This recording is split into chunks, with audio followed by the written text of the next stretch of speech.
Assalamualaikum warahmatullahi wabarakatuh. Perkenalkan, saya Fikri Alfiansyah. Di sini saya akan menjelaskan proses pembuatan sebuah proyek. Proses-proses yang dilakukan mulai dari awal sampai dengan akhir, dan juga diagram CPM atau Critical Path Method, SDM yang digunakan, dan juga yang terakhir adalah RAB, Rencana Anggaran Biaya. Di sini saya sudah membuatkan sebuah proyeknya. Di sini saya membuat sebuah proyek pembuatan website e-commerce tutup toko Caca Outlet. Di sini saya terdapat 7 proses atau langkah. Yang pertama adalah proses persiapan, yang kedua adalah proses perancangan sistem, yang ketiga adalah proses desain aplikasi, yang keempat adalah proses pembuatan aplikasi atau sebuah programming, yang kelima adalah proses testing, yang keenam adalah proses training klien dan user, yang ketujuh adalah proses penutupan. Di dalam proses persiapan ini terdapat beberapa proses, yaitu terdapat beberapa proses atau langkah, yaitu meeting dengan pihak klien guna pembahasan sebuah proyek. Di sini meeting ini dilakukan oleh seorang manajer project dengan durasi 1 hari. Lalu selanjutnya adalah pembuatan sebuah tim. Di sini juga yang mengerjakan adalah manajer project yang berdurasi 1 hari. Proses ketiga adalah penentuan divisi, yang mengerjakan adalah seorang manajer proyek yang berdurasi 1 hari. Setelah langkah-langkah di dalam proses persiapan ini telah selesai, selanjutnya adalah langsung ke proses kedua, yaitu perancangan sistem. Di dalam perancangan sistem terdapat 6 langkah. Di sini yang pertama adalah membuat sebuah flowchart yang dilakukan oleh seorang sistem analis yang berdurasi 2 hari. Lalu selanjutnya membuat sebuah use case diagram yang dilakukan oleh seorang sistem analis yang berdurasi 2 hari. Lalu selanjutnya membuat sequence diagram yang dilakukan oleh seorang sistem analis yang berdurasi 2 hari. Selanjutnya membuat activity diagram yang dilakukan oleh sistem analis dengan durasi 2 hari. Selanjutnya membuat class diagram yang dilakukan oleh seorang sistem analis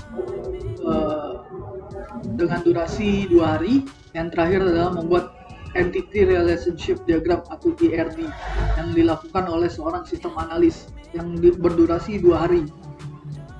Setelah ke-6 langkah di dalam proses perancangan sistem ini telah selesai, selanjutnya beralih ke proses ketiga, yaitu proses desain aplikasi. Di dalam proses desain aplikasi ini terdapat 2 langkah. Yang pertama, membuat sebuah desain UI UX untuk aplikasi yang diinginkan oleh klien, yang dilakukan oleh seorang desainer UI UX yang dengan durasi 15 hari. Selanjutnya adalah proses penyerahan desain kepada klien yang dilakukan oleh seorang desainer UI UX yang berdurasi 6 hari. Setelah proses atau langkah yang ada di dalam proses desain aplikasi ini telah selesai, lalu selanjutnya ke proses pembuatan aplikasi atau programming. Di dalam proses pembuatan aplikasi atau programming ini terdapat 3 langkah. Yang pertama adalah membuat sebuah aplikasi di bagian front end yang dilakukan oleh seorang programmer selama 25 hari. Lalu selanjutnya melanjutkan pembuatan aplikasinya ke bagian back-end serta melakukan hosting yang dilakukan oleh seorang programmer selama 25 hari. Lalu yang ketiga adalah pendokumentasian program, baik itu front-end ataupun back-end, yang dilakukan oleh dokumentator selama 7 hari. Setelah ketiga langkah ini telah selesai, selanjutnya adalah proses testing. Di proses testing terdapat 3 langkah, yaitu pertama melakukan testing program yang telah dibuat oleh seorang programmer. Yang testing ini dilakukan oleh seorang tester yang dengan durasinya 4 hari Lalu selanjutnya membuat catatan list perbaikan yang dilakukan oleh seorang tester selama 2 hari. Lalu yang ketiga adalah pendokumentasian testing program yang dilakukan oleh dokumentator selama 2 hari. Setelah ketiga langkah ini selesai, lalu ke proses training klien dan user. Proses training klien dan user ini dilakukan oleh seorang trainer selama 5 hari. Lalu setelah selesai masuk ke proses penutupan. Di dalam proses penutupan ini terdapat 3 langkah. Yang pertama yaitu penyerahan spesifikasi sistem yang dilakukan oleh manajer project yang dengan durasinya 1 hari. Yang kedua adalah proses penyerahan berkas-berkas dokumen yang dilakukan oleh manajer project yang dengan durasinya 4 hari. Lalu yang terakhir adalah pendokumentasian akhir yang dilakukan oleh dokumentator dengan durasi 1 hari. Di dalam tabel ini juga terdapat predesesor. Predesesor ini adalah sebuah tools atau alat yang dilakukan untuk mengetahui langkah demi langkah yang harus dikerjakan. Di sini contohnya, di sini predesesor untuk pembuatan sebuah tim adalah 2. Artinya adalah langkah pembuatan sebuah tim ini baru bisa dilaksanakan setelah meeting dengan pihak klien ini selesai dilaksanakan oleh seorang manajer project. Di sini kenapa bisa 2? Karena meeting dengan pihak klien ini ada di tabel nomor 2. Begitupun seterusnya. Nah, untuk di sini terdapat predesesor yang 2 yaitu 16 dan 17. 16 dan 17. Di sini kenapa bisa ada 2? Yaitu karena proses pendokumentasian ini baru bisa dilaksanakan setelah aplikasi yang dibuat oleh programmer, baik itu front end dan back end serta hosting ini telah selesai, baru bisa dilaksanakan dokumentasi oleh dokumentator. Lalu di sini kita beralih ke diagram CPM. Di sini saya sudah membuatnya. Di sini alurnya, diagram CPM-nya. Nah, di dalam diagram CPM ini terdapat hitungan maju dan mundur. Hitungan maju di sini adalah cara perhitungannya adalah di sini 0, yaitu artinya adalah start atau mulai, yaitu belum ada durasinya, yaitu di sini kita 0. Angka 0 ini ditambah dengan durasi yang berada di langkah pertama, yaitu 1. Jadi 0 ditambah 1 sama dengan 1, 1 ditambah 1 sama dengan 2, 2 ditambah 1 sama dengan 3, 3 ditambah 2 sama dengan 5, dan begitu pun seterusnya. Yang untuk langkah hitungan mundur, di sini hitungan akhir yang hitungan maju sudah didapatkan, yaitu 112. Di sini kita taruh saja di hitungan mundurnya 112. Nah, cara perhitungannya adalah 112 ini dikurang dari durasi langkah sebelum akhir, yaitu 7.2 dengan durasi 4 hari. 112 dikurang 4 sama dengan 108, 108 dikurang 1 sama dengan 107, 107 dikurang 5 sama dengan 102. Begitupun seterusnya. Dan inilah hitungan dari CPM, Critical Path Method. Sini kita balik lagi ke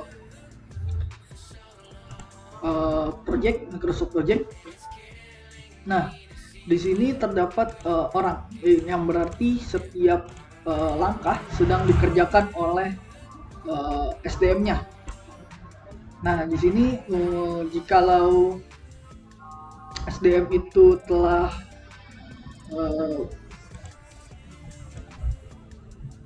mengerjakan suatu langkah, yaitu di sini contoh 25%, maka di sininya akan mempunyai tanda di diagram CPM-nya. 50% dia akan bertambah, 75% akan bertambah, selanjutnya 100%, maka akan checklist. Sini kita checklist semua. Nah, selanjutnya di sini kita akan lihat jalur kritisnya, lintasan kritisnya. Nah, seperti inilah jalur lintasan kritisnya. Lalu di sini kita akan beralih ke bagian RAB. Di sini inilah rancangan rencana anggaran biaya RAB. Di sini terdapat dua, yaitu cost per day dan total cost. Yaitu cost per day di sini untuk manajer proyek itu adalah Rp1.200.000 untuk satu hari. Jadi total cost-nya itu adalah Rp1.200.000 dikali satu hari, jadi totalnya Rp1.200.000. Nah, jadi di sini terdapat 3 langkah yang dikerjakan oleh seorang manajer proyek. Jadi totalnya adalah Rp3.600.000. Jadi total cost-nya adalah Rp3.600.000. Lalu untuk di sini sistem analis per harinya itu adalah cost-nya adalah Rp600.000. Rp600.000 dikerjakan selama 2 hari, yaitu jadi totalnya adalah Rp1.200.000.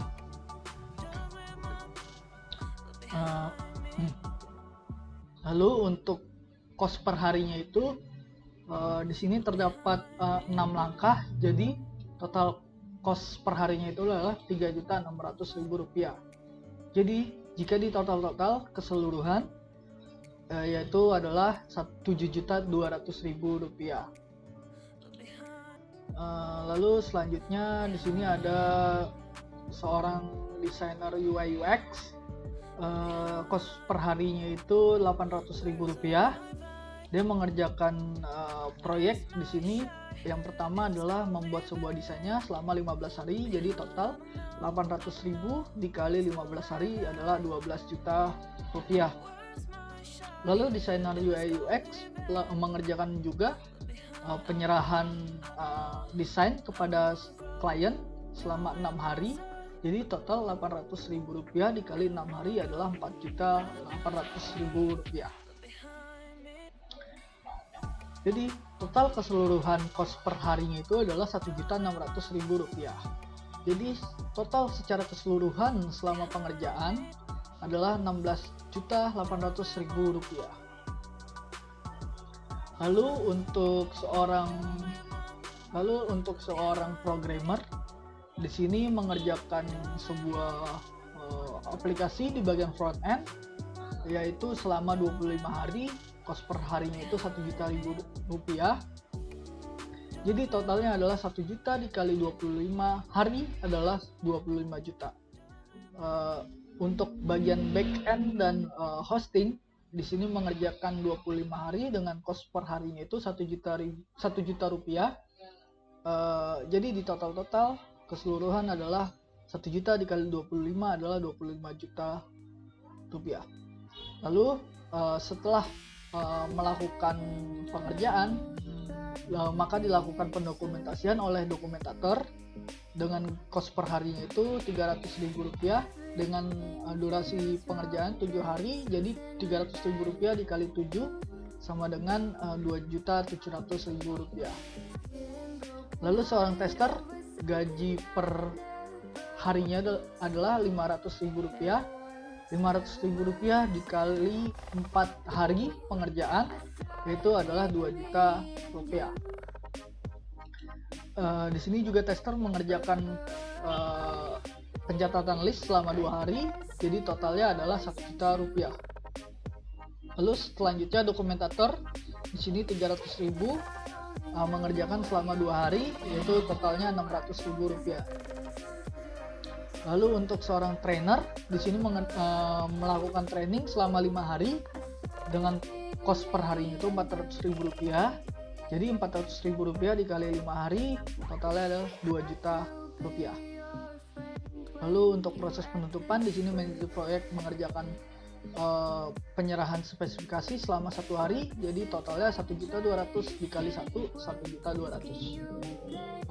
Lalu selanjutnya manajer proyek melakukan penyerahan berkas-berkas selama 4 hari, totalnya kos per harinya 1.200.000 dikali 4 hari, jadi total 4.800.000 rupiah.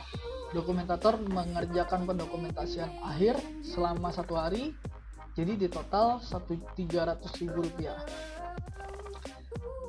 Total keseluruhan, maka total keseluruhannya adalah, sini kita nyalain dulu project summary text-nya.